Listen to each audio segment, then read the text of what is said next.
श्लोक 11 अयनेषु च सर्वेषु यथाभागमवस्थिता भीष्मेवाभिरक्षतु भवतः सर्व एव ही।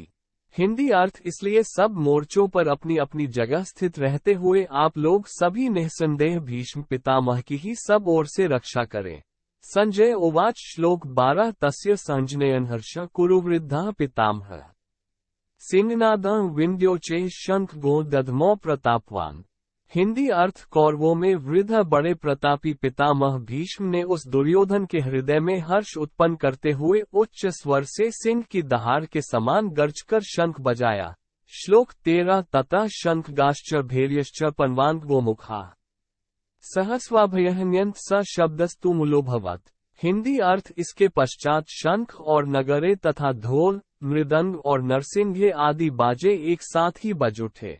उनका वह शब्द बड़ा भयंकर हुआ। श्लोक 14 ततः श्वेतर्हयैर्युक्ते महति स्यन्दने स्थित माधवः पाण्डवश्चैव दिव्यो शंख गो प्रदधमतु।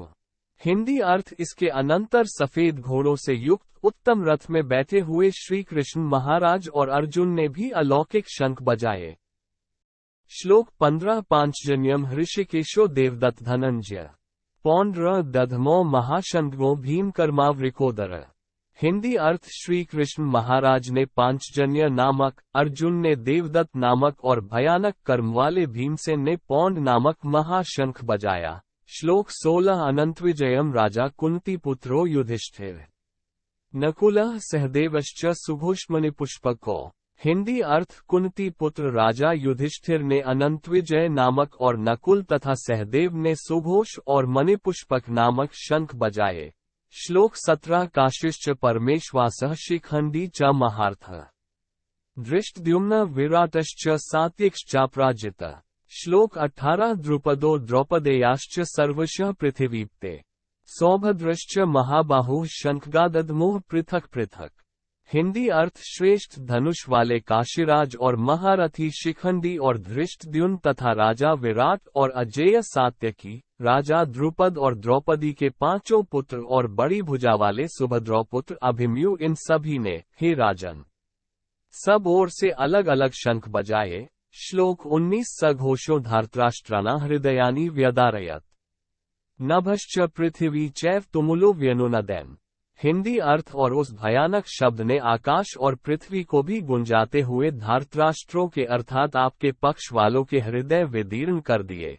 श्लोक 20 अथव्यवस्थितान् दृष्ट्वा धार्तराष्ट्रान् कपिध्वज प्रवृते शस्त्र संपाते धनुरुद्यम्य पांडव।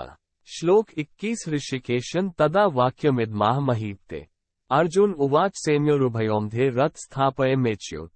हिंदी अर्थ हे राजन। इसके बाद कपिध्वज अर्जुन ने मोर्चा बांधकर डटे हुए धृतराष्ट्र संबंधियों को देखकर उस शस्त्र चलाने की तैयारी के समय धनुष उठाकर ऋषिकेश श्री कृष्ण महाराज से यह वचन कहा, हे अच्युत, मेरे रथ को दोनों सेनाओं के बीच में खड़ा कीजिए।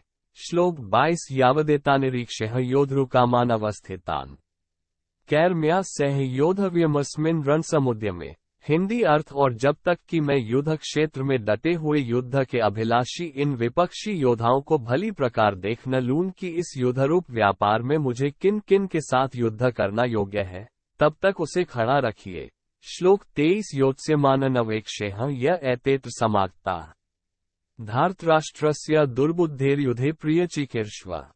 हिंदी अर्थ दुर्बुद्धि दुर्योधन का युद्ध में हित चाहने वाले जो ये राजा लोग इस सेना में आए हैं, इन युद्ध करने वालों को मैं देखूंगा। संजय उवाच श्लोक 24 एवं उक्तो ऋषिकेशो गुडाकेशन भारत सैन्योरुभयोर्मध्ये स्थापयित्वा रटोत्तमम्।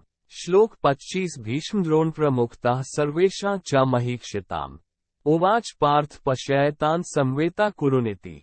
हिंदी अर्थ संजय बोले, हे धृतराष्ट्र, अर्जुन द्वारा इस प्रकार कहे हुए महाराज श्री कृष्णचंद्र ने दोनों सेनाओं के बीच में भीष्म और द्रोणाचार्य के सामने तथा संपूर्ण राजाओं के सामने उत्तम रथ को खड़ा करके इस प्रकार कहा कि हे पार्थ, युद्ध के लिए जुटे हुए इन कौरवों को देख।